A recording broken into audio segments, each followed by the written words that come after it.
Halo, perkenalkan, saya Thalia Akila Murtopo dari Ilmu Administrasi Fiskal, Universitas Indonesia, Angkatan 2023.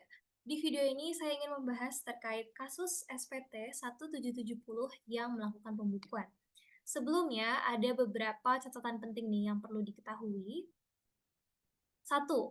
Pengisian SPT itu ada di pasal 3 ayat 1 Undang-Undang KUP bahwa setiap WP harus mengisi SPT dengan benar lengkap jelas, pakai bahasa Indonesia, huruf Latin, angka Arab, mata uang rupiah atau boleh mata uang lain kalau diizinkan oleh DJP. Terus ditandatangani dan jangan lupa untuk disampaikan ke DJP di mana WP itu terdaftar. Nah, WP itu memilih harus pilih satu ya, mau pembukuan atau pencatatan gitu. Di video kali ini adalah pembukuan. Peraturan tentang pembukuan itu ada di pasal 28 Undang-Undang KUP bahwa setiap WP yang melakukan kegiatan usaha atau pekerjaan bebas wajib pembukuan.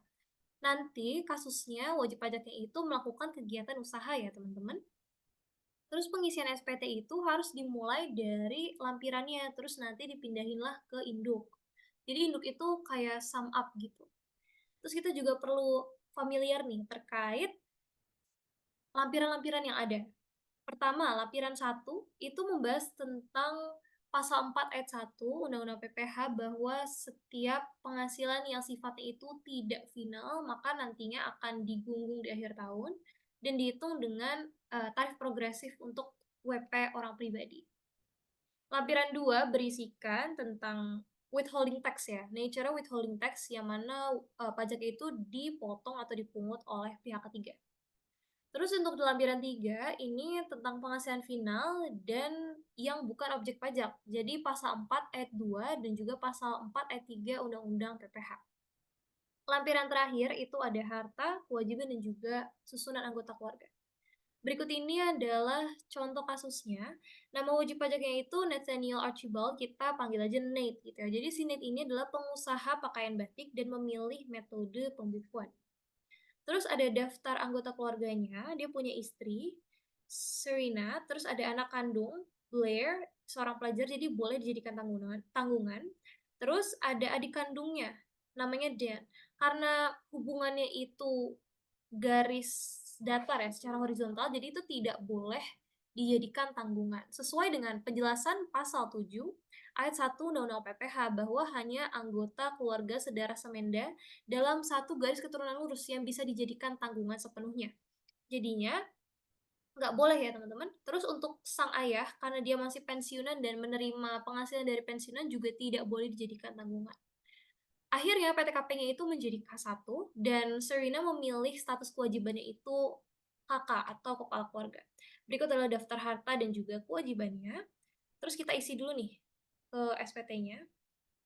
Untuk tahun pajak 2023 dari Januari sampai Desember memilih pembukuan, terus NPWP-nya, nama wajib pajaknya, terus memilih kakak. Terus karena istrinya milih untuk kakak, makanya NPWP-nya itu sama dengan sang suami gitu. Oke, next kita bahas tentang penghasilan.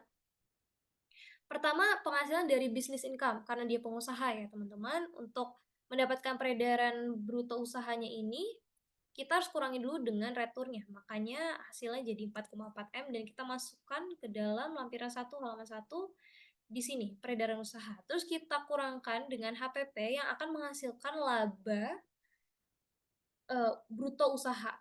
Untuk mendapatkan penghasilan neto secara komersial harus dikurangi dulu dengan biayanya. Nah, biaya-biayanya itu ini ya teman-teman, tetapi dengan asumsi tidak ada koreksi fiskal positif maupun negatif, makanya biayanya ini dianggap seluruhnya adalah biaya 3M ya, atau biaya yang untuk mendapat, menagih, dan juga memelihara penghasilan sesuai dengan pasal 6 Undang-Undang PPH. Yang sifatnya juga deductible expense. Makanya penghasilan neto sesuai komersial itu sama dengan fiskal ya. Jadi jumlah bagian A ini kita pindahkan ke induk sebesar 1,287 M. Oke? Selanjutnya adalah penghasilan di luar usaha yang sudah dikelompokkan nih, ada yang tidak final, final, dan juga non objek pajak.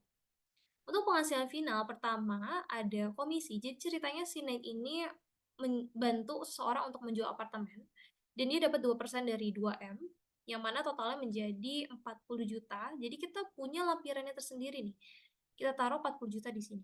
Jadi walaupun penghasilan ini sifatnya tidak final, tetapi karena dia penghasilan dari luar usaha pokok, makanya dia punya lampiran tersendiri nih di bagian D ini. Oke, clear?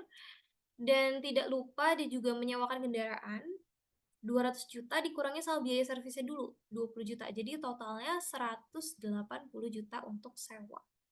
Dan semua penghasilan ini bukan insidentil ya, bukan penghasilan yang sifatnya sementara. Ini untuk menghitung PPh 25 nanti. Tidak lupa di sini si Nate juga dipotong PPh-nya oleh PT Rental Mobil sebesar 3,6 juta yang harus dilampirkan di sini ya teman-teman. Di lampiran 2 sebesar 3,6 juta. Selanjutnya adalah penghasilan yang sifatnya final. Berdasarkan penjelasan pasal 4 ayat 1 Undang-Undang PPh bahwa penghasilan yang final dan juga bukan objek pajak itu tidak digunggung. Jadi tidak menggunakan tarif umum alias penghasilannya itu udah selesai gitu, udah rampung ketika transaksinya terjadi. Makanya dia punya lampiran sendiri nih, yaitu lampiran 3. Kita baca sesuatu ya teman-teman, yakni pertama nih, bunga deposito. Bunga deposito ini besarnya 80 juta, kita taruh di penghasilan, nih, 80 juta dan dikenakan pajak sebesar 20% sesuai dengan PMK 212. Lanjut, menyewakan rumah 250 juta, PPh final itu 10% sesuai dengan PP 34. Jadi yang ini sewa tanah dan bangunan. Nah ini, sewa tanah dan bangunan sebesar 250 juta dan dipotong PPh final 10% dikali 250 juta. Terus ada hadiah undian. Nah, karena hadiah ini sifatnya tuh less effort, jadi kayak nggak ada usahanya gitu. Tiba-tiba dapet, nah makanya persentase pengenaan pajaknya juga lebih besar dibandingkan hadiah yang didapat lewat usaha. Nah, hadiah ini yang undian besar 25% sesuai dengan PP 3132. Makanya caranya tinggal 25% dikali sama 250 juta untuk PPh finalnya. Next, terus dia memperoleh keuntungan berupa tanah dan dengan harga 1,6 M. Terus pajaknya 5% ya, sesuai dengan PMK 48. Jadi ini tuh adalah pengalihan hak atas tanah dan bangunan karena kan dia jual gitu ya. Dia jual tanah total 1,6 M, terus PPh-nya tinggal 5% kali 1,6. Nah, semua pajak ini, PPh final yang tadi, yang 4 poin ini, sudah disetor pajaknya oleh para pemungut atau pemotongnya. Lanjut, untuk penghasilan yang bukan objek pajak, bahwa si Nate ini mendapatkan warisan dari orang tuanya berupa tanah dan bangunan sebesar nilai pasarnya 900 juta, terus ditambah sama uang tunai. Jadi kita harus pakai nilai pasarnya sesuai dengan pasal 1 ayat 1 PMK 56. Kita masukkan ke dalam penghasilan yang bukan objek pajak. Kalau tadi kan penghasilan yang final nih, 4 ayat 2 di bagian A, terus kalau di bagian B-nya ini adalah 4 ayat 3, penghasilan yang bukan objek pajak. Jadi totalnya adalah 2,4 M untuk total warisannya. Hal ini berbeda ya teman-teman dengan penghasilan dengan warisan yang belum terbagi. Karena warisan yang belum terbagi itu termasuk objek pajak. Tapi kalau warisan dari orang tua seperti ini, itu bukan objek pajak ya.